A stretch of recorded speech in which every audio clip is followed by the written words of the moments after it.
dalam konteks rumah tangga keluarga kita maupun dalam konteks hubungan kita dalam bermasyarakat, RT, lingkungan, kecamatan dan seterusnya. Nah, kita juga pernah membahas tentang apa makna dari ucapan kita, doa kita yang senantiasa kita panjatkan.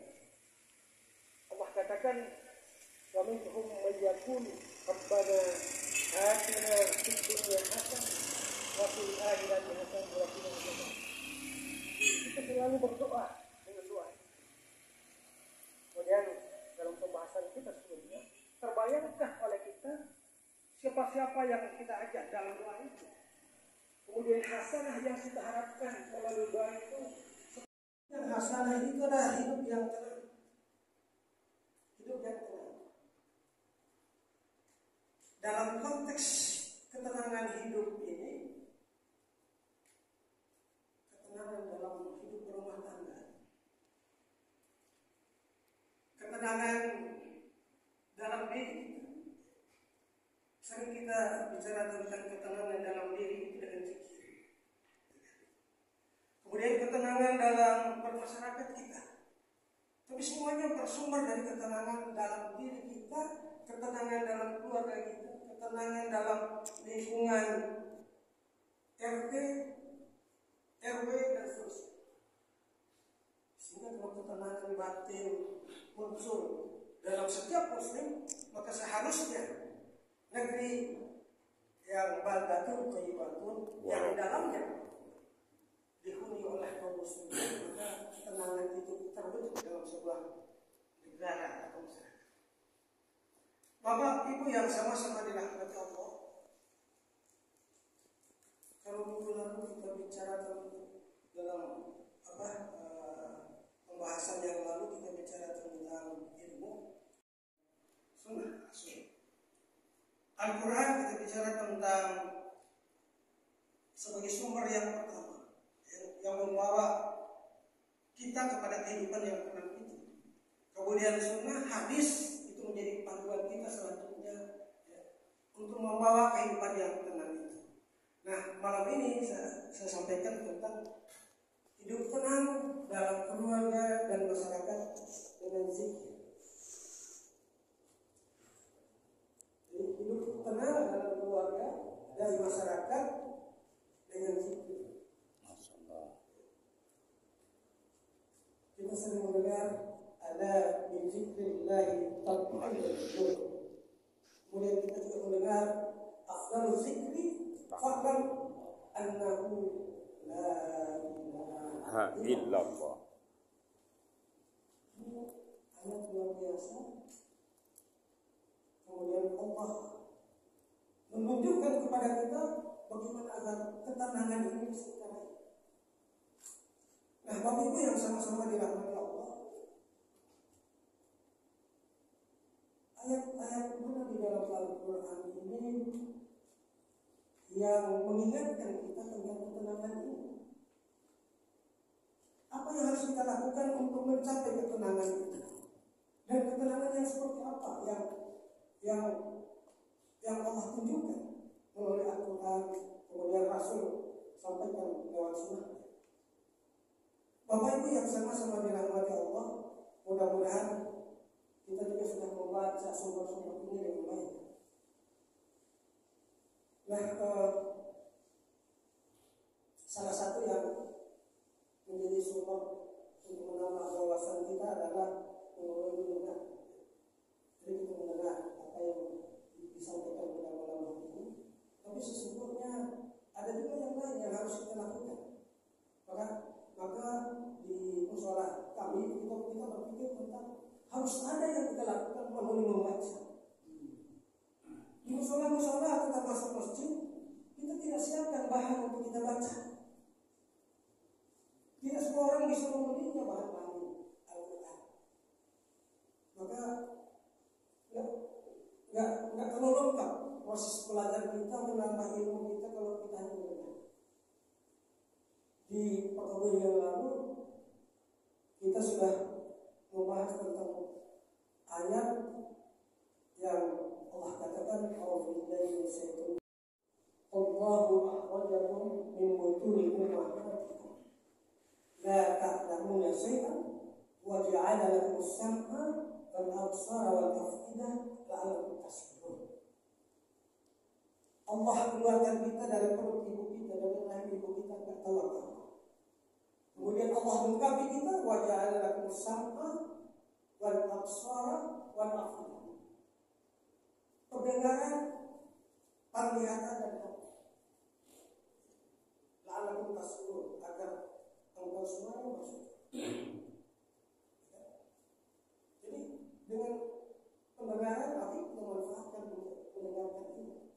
Tapi penglihatan, sempatkah kita membaca Al-Quran? Al-Quran satu Al-Quran. Berapa kali kita membaca Al-Quran? Apakah setiap Ramadan Al-Quran yang keluar, kemudian masuk lagi setelah Ramadan? Kemudian setelah Al-Quran, Al-Quran dan terjemahannya kita baca. Jadi baca. Kemudian Al-Quran terjemahannya, kemudian tafsirnya. Ini kan bagaimana yang tenang tadi itu, zikir dan sebagainya itu harus dimulai dari sini. Al-Quran terjemahannya, Al-Quran dengan tafsirnya. Banyak tafsir yang ada di toko-toko buku. Ada tafsir Al-Misbah, ada tafsir Al-Azhar, ada tafsir Al-Munir, ada tafsir Ibnu Katsir, ada tafsir Jalalain, ada tafsir At-Tabari dan lainnya, dan termasuk yang Al-Zuhaili yang lebih tepat. Nah, sekiranya kalau kita tidak sanggup untuk memiliki masing-masing, maka kita sanggup untuk mengadakan. Ya, kalau ini menjadi program juga di masjid ini, buat perpustakaan itu bisa kita ungkapkan. Sehingga kita tidak hanya mendengar, tapi kita juga membaca bahan-bahan itu. Kita biasa membeli jajan itu bisa 150.000, tapi kitab kita tidak sempat beli, ya kan? Nah, kenapa? Terkait dengan penciptaan yang Allah katakan tadi, Allah melengkapi kita. Di ayat lain Allah katakan, la taqfu ma laysa laka bihi ilm. Inna sam'a wal basara wal af'idah kullu ulaika kana anhu mas'ula. Jangan engkau lakukan, jangan engkau ikuti sesuatu yang kamu tidak punya ilmu tentang itu. Sesungguhnya pendengaran, penglihatan dan hati akal setiap itu akan dimintakan pertanggungjawabannya. Dan itulah kemudian oke kita mendengarkan. Apakah kita membaca? Ini baru yang tadi Al-Quran, belum lagi yang hadis-hadis. Nah, Bapak Ibu yang sama-sama dirahmati Allah, ini pengantar sebagai ini tulisan saya sengaja. Kalau kita mau hidup tenang, bahagia, sejahtera, Sahih Bukhari, Sahih Muslim, Sahih Bukhari Muslim, kemudian yang lain-lain.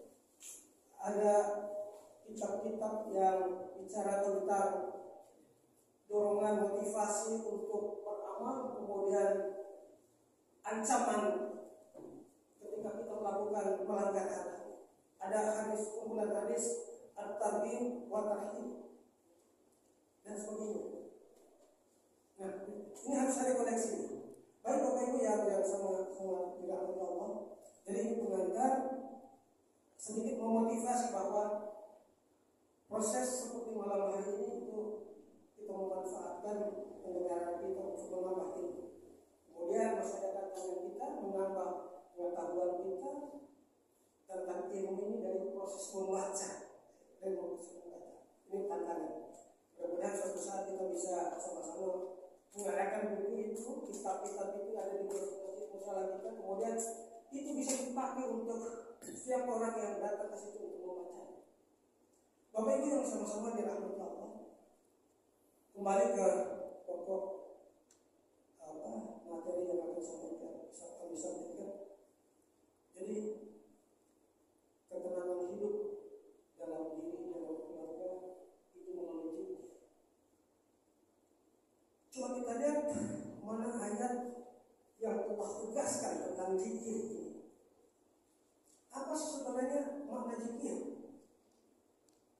dari kaidah bahasa Arab, zikir itu mengingat, ya, maknanya mengingat. Mengingat, sekiranya kalau kita melihat di tasrif istilahi, di dalam bahasa Arabnya ada tasrif istilahi, kemudian ada tasrif lugawi. Tasrif istilah ini kita berawal dari ada fi'il madhi, fi'il mudhari, fi'il amar sampai kepada fi'il nahi. Ya, jadi nah, zikir kalau akar katanya segera zakar, ya, zakara yaskuru uskur dan seterusnya. Nah, itu bermakna mengingat, ya, ingat. Ya. Nah, kalau kita lihat ayatnya di dalam Al-Quran, itu di sekitar hari Jumat kita baca ayat ini. A'udzubillahi minasyaitonir rajim. Bismillahirrahmanirrahim.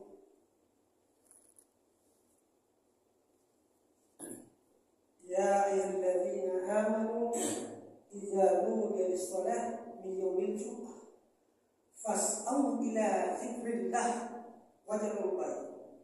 Dzalikum khairul lakum in kuntum ta'lamun. Di ayat ini sudah ada Allah katakan.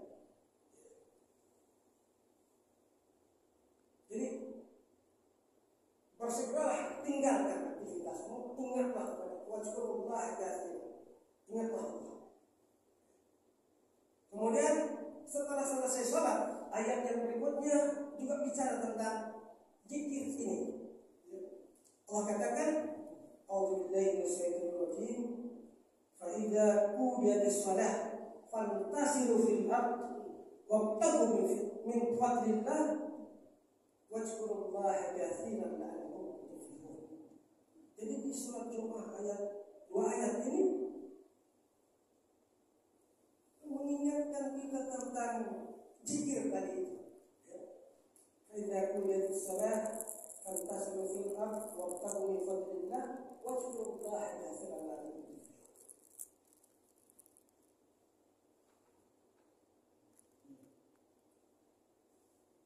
Dua ayat. Bismillahirrahmanirrahim. Inna fi khalqis samawati wal ardh wa ikhtilafil laili wan nahar la ayatin li ulil albab. Bahwa sesungguhnya pada penciptaan, inna fi khalqis samawati wal ardh, bahwa sesungguhnya pada penciptaan langit dan bumi, la ayatin li ulil albab, terdapat tanda-tanda bagi ulil albab, mereka yang berakal. Coba mereka Allah jelaskan di ayat berikutnya. Alladzina yazkuruna Allah qiyaman wa qu'udan wa 'ala junubihim wa yatafakkarun.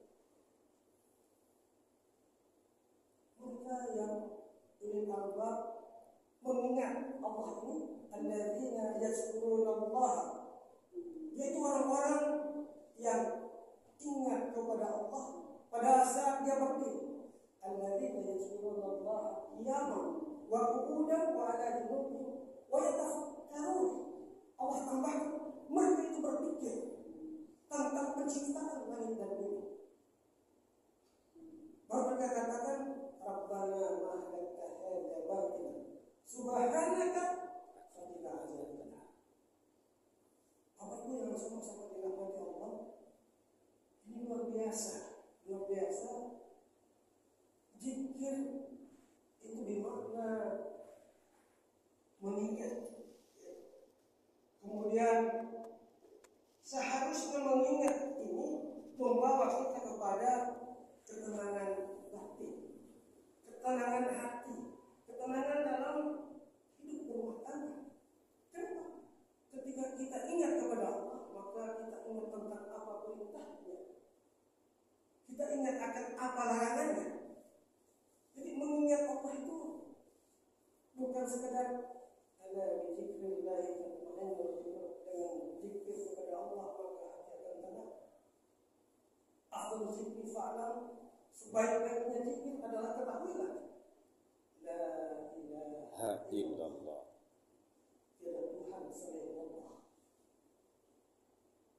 Kalau di di dalam pembahasan kalau kita bahas surat Al-Fatihah itu, di surat Al-Fatihah itu ada tauhid rububiyah. Ini Allah yang menjadi pencipta kita ini. Kemudian ketika kita bilang iya karena wa iya karena nasta'in, maka itu kemudian dengan la ilaha illallah tenang hati kita. Ketenangan itu karena kita ini perintah Allah.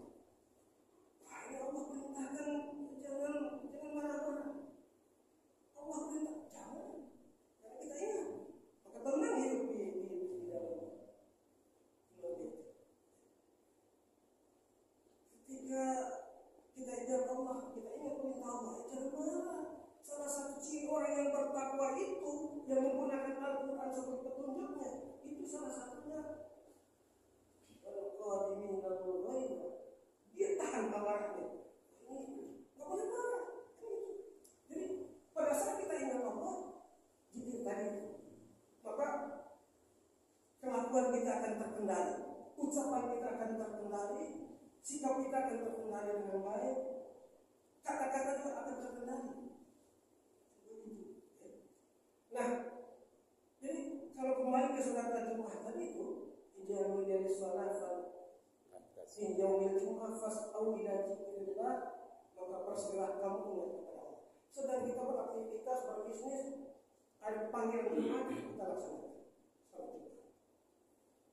Aqimis sholata bi dzikri. Salat Jumat menjadi pengingat kita. Tak ingat kepada Allah. Ketika kita sedang cari kehidupan, karunia Allah sebanyak-banyaknya, tapi Allah juga ingatkan. Ketika mencari kehidupan itu, wazkurullah katsiran. Ingatlah juga kepada Allah. Yang berjualan timbang rambutan, ada batu ditaruh di bawahnya, jadi ingat Allah itu. Jadi tidak ya, kejagunya salat fantasiru fil ard waqtahu min fadlillah. Wazkurullah katsiran. Carilah karunia Allah, tapi ingat Allah. Ya, kalau kita kembali ke Al-Isra ya, di hadis Arba'in yang kedua tentang ketika mereka Jibril datang dengan tampilan yang muda, dia bilang kepada Rasul, "Akhbirni anil Isra." Kabarkan kepada aku tentang apa itu Isra. Jawab, "Antaqulullah ka'annaka tara, fa in lam takun tara, fa innahu yarak." Apa itu ihsan? Berbuat baik. Antaqulullah ka'annaka tara. Engkau menyembah Allah seakan-akan engkau melihatnya. Jadi pada saat kita berbisnis yang tadi itu, ingat Allah, maka kita tahu ya Allah Maha melihat. Enggak boleh kita rusak timbangannya. Jadi kan begitu. Nah, saya kira waktunya sudah mau habis nih. Ada luar biasa dari ada lugu bergetar hati ya Allah. Kebenaran. Jadi lihat alaihim ayatu jadatul iman. Kemudian dibacakan pada ayat-ayat Allah maka bertambah iman. Jadi luar biasa. Kembali ke pokoknya, kehidupan yang tenang itu melalui zikir. Dan zikir ini aqimis sholata bi zikri. Tegakkan sholat, kemudian engkau mengingat. Kalau engkau mengingatku, hati makan. Alladzina amanu tatma'innu qulubuhum bi zikrillah. Ala bi zikrillah tatma'innul qulub. Orang-orang yang beriman itu membekali dirinya dengan mengingat zikir kepada Allah. Ingatlah dengan berzikir kepada Allah pada hati. Jadi mudah-mudahan kita termasuk hamba umat Muhammad yang istiqamah. Ya. Orang-orang yang berzikir kepada Allah istiqamah dengan apa yang kita lakukan, Allah akan mudah. Allah katakan, la tahaf wa la tahzan. Jangan khawatir, jangan takut. Nahnu awliya'ukum fil hayatid dunya. Allah menjadi penolongnya orang-orang yang zikir istiqamah. Saya kira itu di waktunya sudah kami. Mudah-mudahan ada manfaatnya dan pengantar saja. Bagaimana saya mencoba memahami. Belum tulisan ini ya dana yang masuk dan yang keluar. Belum kelola gitu mas. Masih sangat jelas nggak pakai kacamata. Ini sudah. Belum cerita saya sudah 101 tahun. Saya lahir tahun 1921. Pensiun pada usia 71 tahun. Saya tanya, Pak Tuan Guru boleh berbagi ilmu? Kenapa Pak Tuan Guru awet? Masih segar sekarang. Kemudian ketika mengikrar ayat-ayat Al-Quran masih sangat jelas, menjelaskan kalimat-kalimat di dalam kalimat pasangan. Tolong Tuan Guru bagi ilmunya untuk kami. Dikatakan kuncinya baca Yasin. Baca Yasin itu bicara tentang jin. Jadi ingat kepada Allah. Begitu kita baca Yasin, kita ingat kepada Allah. Setiap hari baca Yasin. Saya kira nggak sulit kalau kita sudah hafal Yasin, Al-Quran sampai ke ujungnya. Nggak lama itu, nggak lama. Jadi beliau katakan baca Yasin. Jadi zikir itulah. Zikir itu mendatangkan ketenangan. Orang-orang saya kira itulah yang kemarin di pembahasan Ustaz Jamal minggu lalu belajar ilmunya. Bahwa dengan zikir, kenapa zikir itu menyebabkan orang tenang, kemudian orang tenang itu kemudian bisa sehat atau umur. Kemudian yang kedua berbilang zikir kepada Allah dengan afdal zikir fa'lam dengan la ilaha ketenangan. Saya kira ini satu bukti bahwa berusaha sudah 101 tahun. Banyak saya kira guru yang juga usianya banyak, guru di juga banyak. Itu mungkin kaitannya dengan zikir, kemudian istiqamah dalam melaksanakan tahajud dan sebagainya. Saya kira itu jadi Allah. Mungkin sekedar menambahkan saja yang perlu kita pahami Bapak Ibu, makna dari zikir la ilaha illallah itu bukan hanya kita mengatakan la ilaha illallah, tapi makna yang lebih dari situ adalah memahami makna dan meyakininya. Ketika kita mengatakan la ilaha illallah, tidak Tuhan selain Allah, kita meyakini bahwasanya kita ini makhluknya, Allah pencipta. Dia juga yang mentakdirkan rezeki kita, yang mentakdirkan hidup kita, dan semua yang kita yakini ada pada Allah. Ketika kita yakin setelah kita usaha itu adalah rezeki kita, tidak mungkin diambil orang lain, itu akan membawa dampak ke dalam kehidupan kita. Apakah tadi pertanyaan bisa membantu kehidupannya? Kalau orang yakin bahwasanya rezeki Nabi itu tidak diambil orang lain dan rezeki orang itu sudah dibagi oleh Allah, kita tidak akan iri dan dengki dengan orang yang ada di samping kita. Mengapa ada orang berzikir tapi amalnya tidak menggambarkan dia beriman kepada Allah? Karena itu hanya sampai di lisan. Pernah suatu hari Rasulullah mengatakan, "Man qala la ilaha illallah dakhala jannah." Lalu sahabat bertanya, "Ya Rasul, sabda yang mengatakan barang siapa yang mengatakan tiada Tuhan selain Allah, dia akan mati dan masuk surga." Saya sampaikan kepada umat Islam lainnya, Rasulullah melarang. Kenapa? Jangan sampai yang dipahami kalimatnya, tapi yang dimaksud di sini adalah mendalami makna dari la ilaha illallah. Maka saya sering mengkritisi, saya tidak mengatakan salah. Zikir, ada orang zikir tapi kok kayak kereta cepat itu. Bagaimana bisa menghayati makna dari la ilaha illallah? Apalagi kalau diganti dengan menggunakan dhamir. Benar, kami paham. Hu itu adalah dhamir, kata pengganti ketiga yang menunjukkan kepada Allah. Tapi bukan itu yang kita inginkan. Kita tidak perlu membaca zikir itu sejuta kali, tapi hanya di lisan saja. Bagaimana dia bisa berdampak pada diri kita? Tapi kalimat la ilaha illallah dengan penuh keyakinan, dan menyadari makna yang ada dalam itu, maka itulah yang akan membentuk pribadi kita dan menjadikan kita ridho dengan semua kata-kata Allah.